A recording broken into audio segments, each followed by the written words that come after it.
Jay's in Phoenix. Hey, Jay, what's up? How you doing, Dave? Better than I deserve, man. How can I help? Hey, my father passed away last fall, and we're finally getting through all the legal stuff and that sort of thing. I was left a house valued at about $300,000, paid for, all that kind of stuff. I'm debt-free except for my personal house. I owe about $180 on that.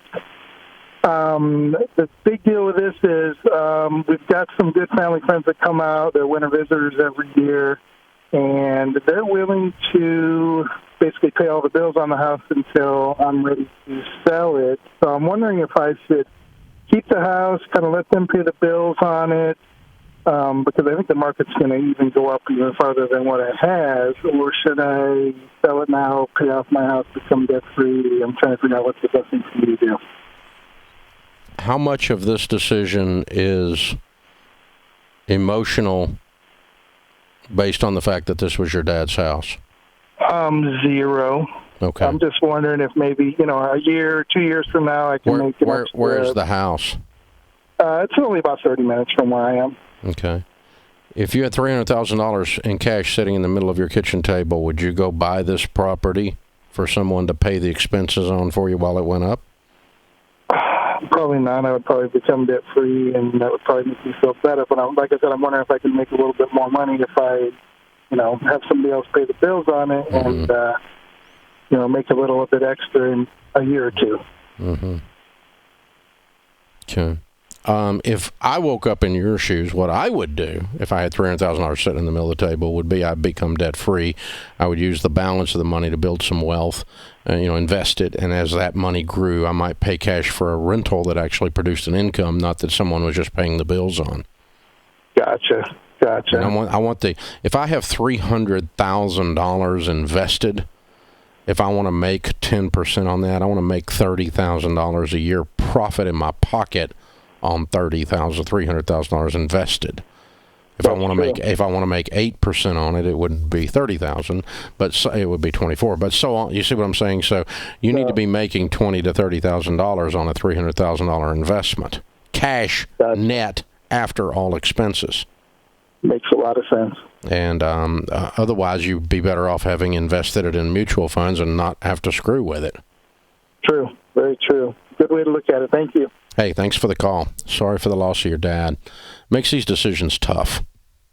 And by the way, there's no shame in the nostalgia, the legacy, the emotion of family property entering into the decision.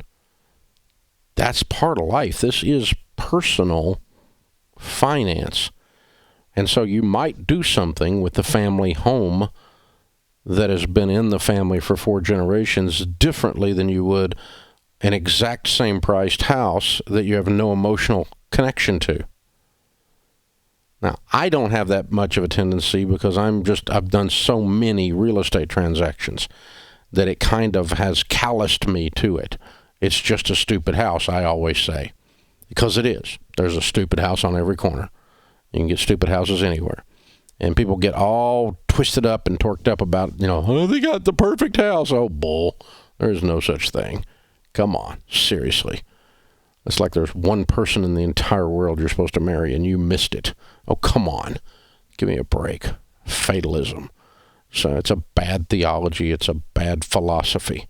But it is normal and it is reasonable mental health to say, this location means something special to me. I did something a few years ago that was very weird. My wife and I got in the car and we drove to each of the properties that we have ever lived in since we got married. Went up to the door, knocked on the door, told the people what we were doing. 100% of the people let us in. So we walked through the little 2-story duplex that we lived in the first time when we first got married. Then we walked through we did not go into the 1-bedroom apartment after that because it's a drug-infested neighborhood now. It's really dangerous. And it probably wasn't much better then, but in our minds, it's different. But we did drive down in there and didn't get shot or anything. So didn't actually go into that apartment. And then we drove to the first house that we bought, and those people let us in. And boy, they had torn that thing all to crud. They had 17 dogs in that house. It stunk. And then we went to the next house that we bought and lived in. And the next house that we bought that we lived in. Oh, and then I went to my childhood home and knocked on the door. And they let us in, too.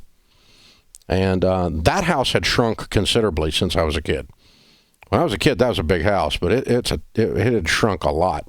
It's I think it's 1,080 square feet on the main level, and Daddy and I built out the rec room when I was a teenager with studs on the walls and paneling from Lowe's. Those little paneling nails bend and hit your fingers with a hammer. And but I got to go in that old house and walk through it. That was a strange feeling. That I had not been in it since I was 16 years old, so it's 40-something years since I've been in that house. And but it was a very, very interesting little day. We just rode around and knocked on the door and told them, I grew up in this house. Is there any chance? I'd understand if you don't, because it's kind of weird. But is there any chance you'd let me walk through? And in every case that they were home and answered the door, they let us come in. We used to own this house. We used to live here. When we first got married, this was our first house, and so on. This house where we were living when our kids were born, and so on. And but what it reminds you is that it's a stupid house. None of those properties made us go, oh, it's an awesome property. Why did we ever sell it? Or in every case, we're like, I'm so glad we're out of there. Life is so much better. And that's not snobbish. It's just your life progresses. Hopefully you're growing. Hopefully your wealth is growing. Hopefully your expectations and your goals and your vision for your life is growing. And if you're doing all of that, then it is just a stupid house. But there are some items that are not just a financial transaction. They're an emotional transaction as well. For instance, I've had couples in Financial Peace University over the years. She has a $5,000 or a $10,000 engagement ring, and they've been married 3 years. So she's got a nice diamond. And she's like, well, we're getting out of debt. We're selling tents. I'm going to sell my ring. And I'm like, no. No, you just work an extra few months and get yourself out of debt. You keep your ring, darling. We don't do that. There's a few things like that you don't get rid of. Now there's a couple times that stuff like that is in your life and it's become an idol, and God is telling you to get rid of it because he wants your brain and your spirit to be freed up, and you got a little too much emotion tied up, a little too much spiritual, oomph or emphasis tied up in that item. A little too much of that item brings me happiness. That's a little scary place to be spiritually. So sometimes those things are pried away from your hands. I've had a couple of those in my life. And that means I owned them for the wrong reason, and I didn't own them. They partially owned my heart. And so you've kind of got to walk through that stuff. But all of this discussion is part of personal finance. And that's where people in the financial world get so confused sometimes, and they give such bad advice sometimes because they think it's only math. Yes, math is important. We need to do math. But you'll often hear me walk through math, but, in a different question or different thing that comes up here. Because it is money, and it is a math equation, but there's more to it than that. It's more nuanced than that. There's more philosophy, more theology, more doctrine applied to that decision-making than there is simply math. It's not just math. That's a naivete, and you're missing out on some wisdom when you only look at it through the lens of math. Math will help you, and you ought to do math, but that's not the only way you make decisions in personal finance.